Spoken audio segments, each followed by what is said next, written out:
तो हेलो दोस्तों, आपका स्वागत है हमारे amazing YouTube channel game over में। आज हम आपको सुनाने जा रहे हैं एक लव स्टोरी। ये स्टोरी पार्ट में बटी हुई होगी। इसे सुनने के लिए हमारे चैनल को सब्सक्राइब कर दें, जिससे आपके हर पार्ट आपको मिलते रहें।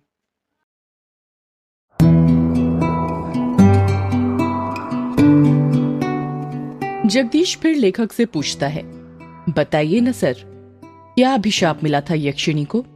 लेखक जगदीश के सवाल का जवाब देते हुए कहता है, वो जानने के लिए तुम्हें मेरी किताब के दूसरे भाग के आने का इंतजार करना पड़ेगा, समझे?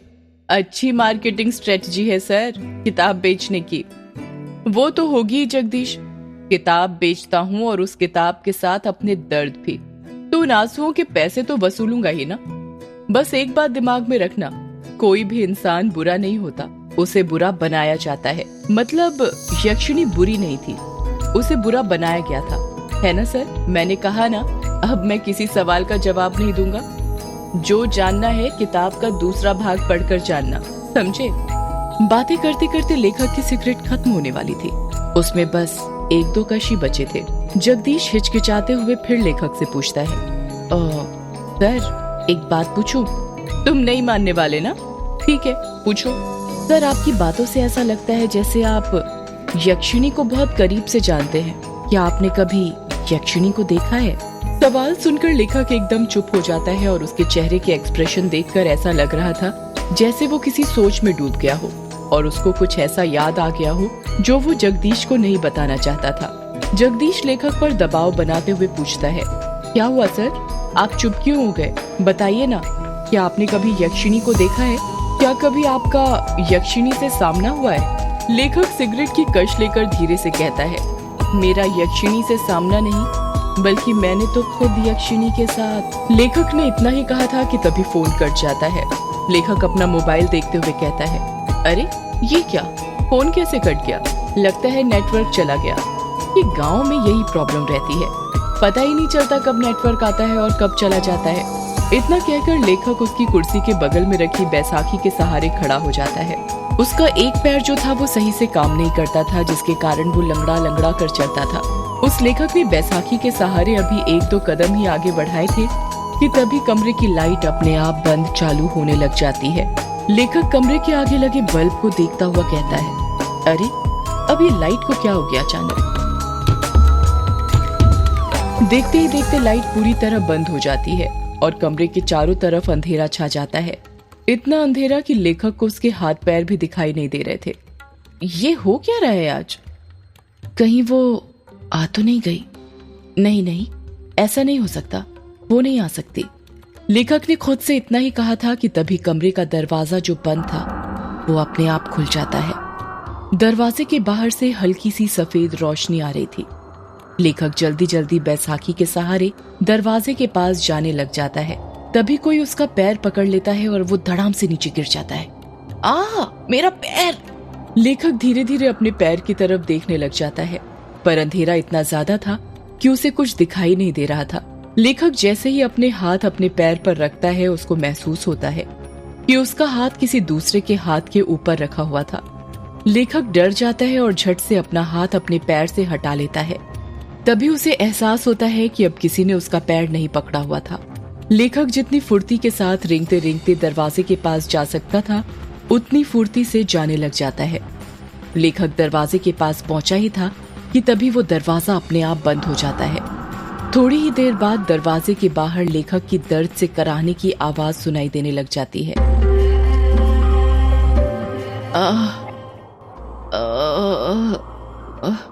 कौन हो तुम? मैं यक्षिणी, तेरी मौत।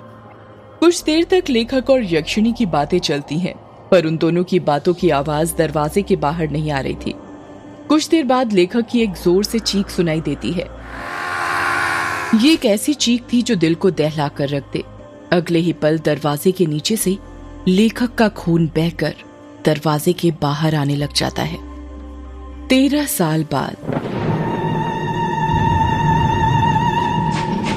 ट्रेन जो कि तेज रफ्तार के साथ पटरी पर भागी जा रही थी, ठीक उस तरह जिस तरह हमारी जिंदगी भागती है। पर कितना है, ट्रेन स्टेशन आने पर रुकती है, पर हमारी जिंदगी कभी नहीं रुकती है जब तक हमारी सांसें ना रुक जाएं। युग, जिसकी उम्र 26 साल, गोरा रंग, चेक शर्ट, ब्लैक पैंट पहनकर विंडो सीट पर बैठा हुआ था और अपने कानों में हेडफोन डालकर पॉकेट एफएम पर भूतिया कहानी मेघ एक श्राप सुन रहा था। कहानी सुनते ही युग विंडो के बाहर दिख रहे मेघालय के गारो पहाड़ की हसीन वादियों का मजा ले रहा था। वही गारो पहाड़ जिसका नामकरण तिब्बती तथा बर्मी जनजाति गारो पर हुआ था। गारो पहाड़ नीस चट्टान का बना हुआ था। पहाड़ों को चारों तरफ से सफेद बादलों ने घेर लिया था, जिन्हें देखकर ऐसा लग रहा था कि पहाड़ों ने बादलों की सफेद चादर ओढ़ कर रखी हुई हो। उन्हीं बादलों को देखते देखते युग की आंख लग जाती है। अभी थोड़ी देर पहले युग की आंख लगी ही थी कि तभी उसे एहसास होता है कि कोई उसका हाथ छू रहा था। कोई बार बार युग का हाथ पकड़कर हिला रहा था। युग बौखलाहट के साथ उठ जाता है और जब अपनी आंखें खोलता है तो देखता है कि उसके चेहरे के जस्ट सामने एक बुढ़े का चेहरा था, जो बड़ी बड़ी आंखें करके उसे घूर रहा था। उस बूढ़े ने सफेद मटमैली सी धोती पहनी हुई थी। उसके हाथ पैर कंपकपा रहे थे। युग सोचने लग जाता है, पहले तो ये बूढ़ा मेरे सामने नहीं बैठा था, ये पूरी सीट खाली थी, अचानक कहां से आ गया?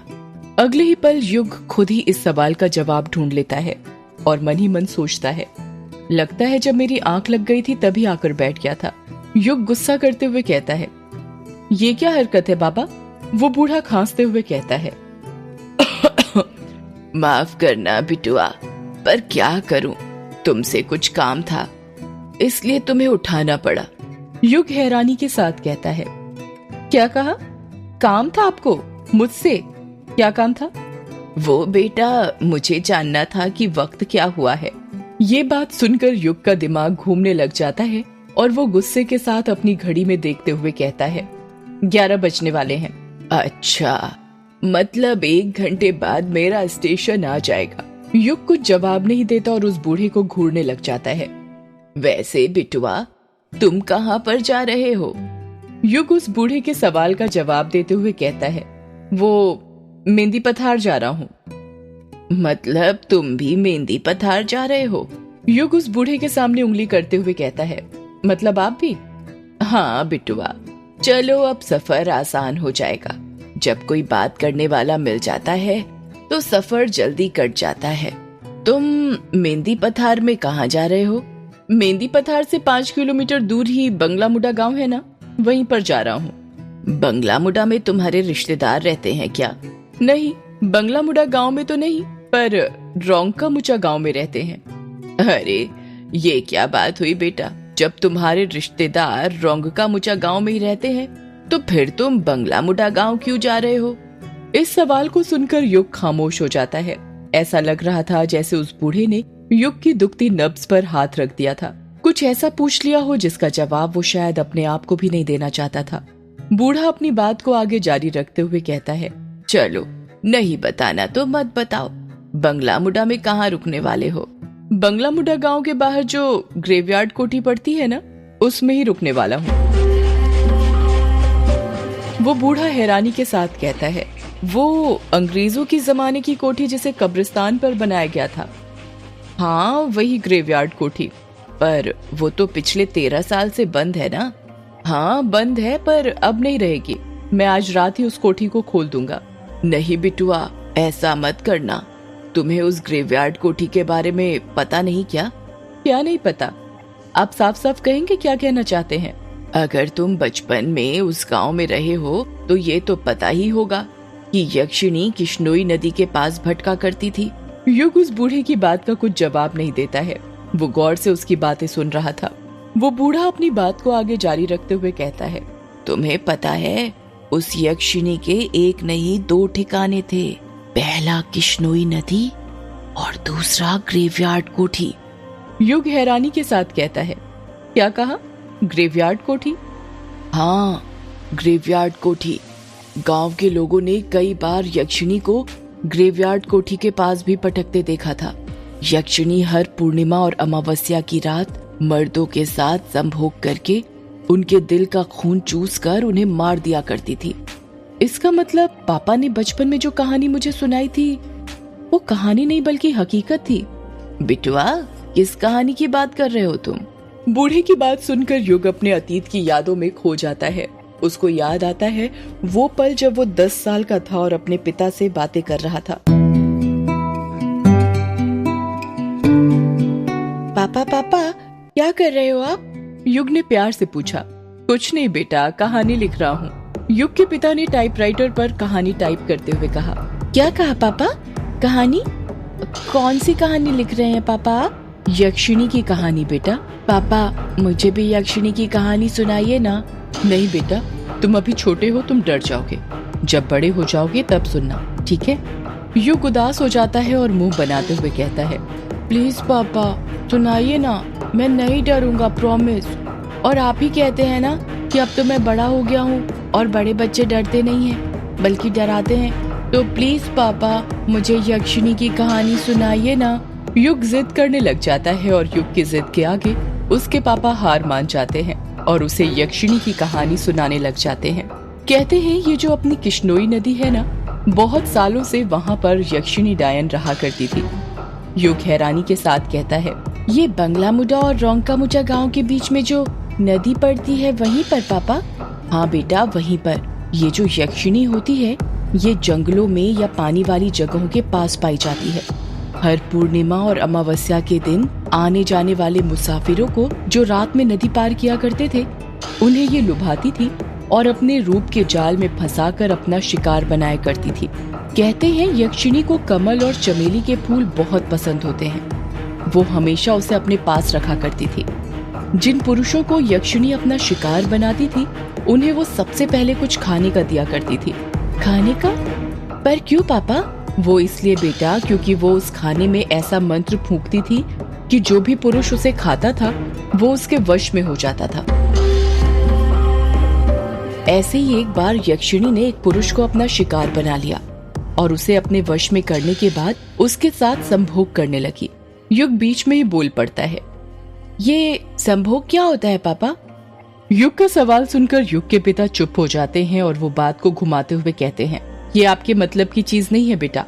आप अभी छोटे हो ना, जब आप बड़े हो जाओगे तब हम इसका मतलब बताएंगे। अभी आप कहानी पर ध्यान दो। ठीक है पापा, फिर आगे क्या हुआ?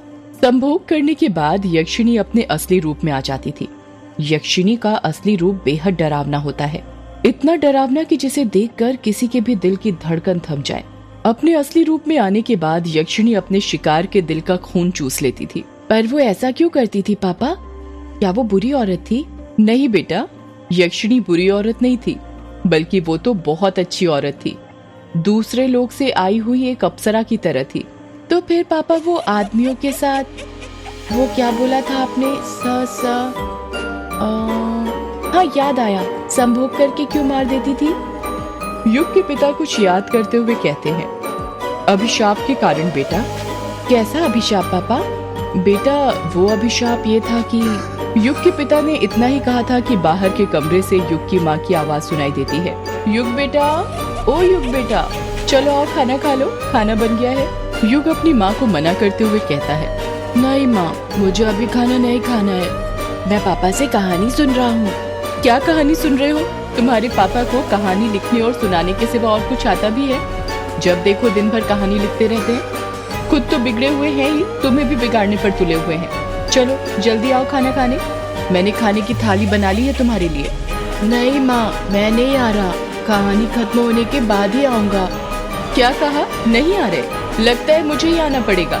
रुको, अभी बेलन लेकर आती हूँ, तभी तुम मानोगे। पायल की बजने की आवाज सुनाई देने लग जाती है। ऐसा लग रहा था जैसे युग की माँ युग के कमरे की तरफ आ रही हो।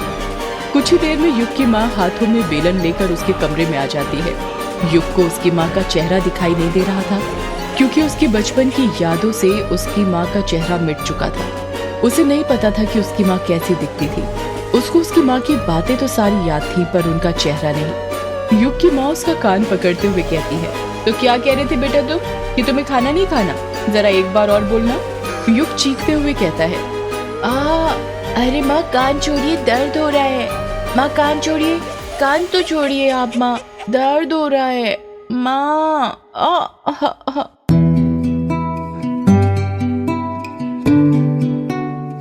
माँ कहते हुए ही युग अपने अतीत की यादों से बाहर आ जाता है। जब युग अपनी आंखें खोलता है तो देखता है कि उस बूढ़े ने उसका हाथ पकड़ा हुआ था और उसे हिला हिला कर पूछ रहा था, अरे ओ बिटुआ, कहाँ खो गए? ठीक तो हो तुम? और ये मामा क्यों बोल रहे हो? अरे बिटुआ। युग बूढ़े की बात का जवाब देते हुए कहता है, कुछ नहीं बाबा, ठीक हूँ मैं तो डर ही गया था। युग बूढ़े की आंखों में देखते हुए कहता है, बाबा एक बात पूछनी थी आपसे, क्या वो यक्षिणी अभी भी मर्दों को अपना शिकार बनाया करती है? सदियों से है पुरानी ये है यक्षिणी की कहानी। यक्षिणी एक आग है, यक्षिणी तेरा ख्वाब